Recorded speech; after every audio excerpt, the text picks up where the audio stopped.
the one thing that was alarming to me, you told me, was there are guys, law enforcement guys, mentality is like, why would you even go in that room?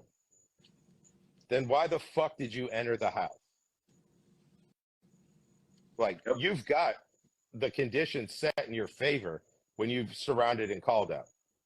Stay there forever, right? All it's going to be is massive overtime for all of you.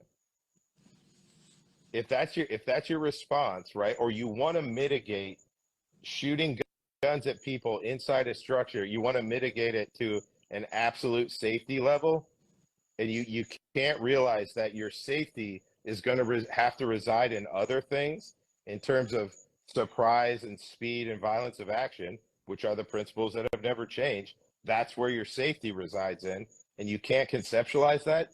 Don't even go into the house. Just surround and call it out, gas the shit out of it. Yep. And they'll still, Right. dudes will stay in it.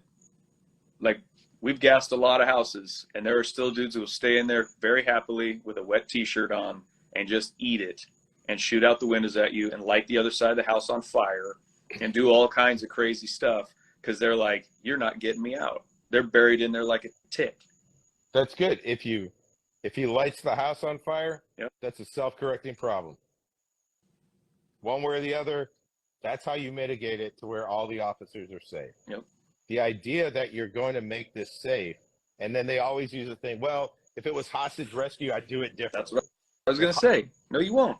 If hostage rescue is in your essential task list, that's something that you have to do, and that's not the only thing you train, I don't think you're training correctly.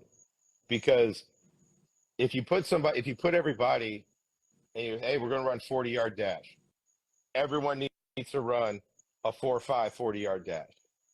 Well, if all you run are 8-minute 40-yard dashes, you will never be able to run a 4.5.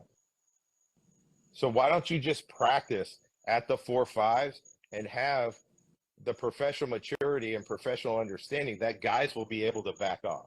I think that makes more sense. Yeah, in the end, a surrounded call out is standing on the range, watching stuff happen. You're not running, you're not moving, not have to do any of that stuff. Yes, it can happen.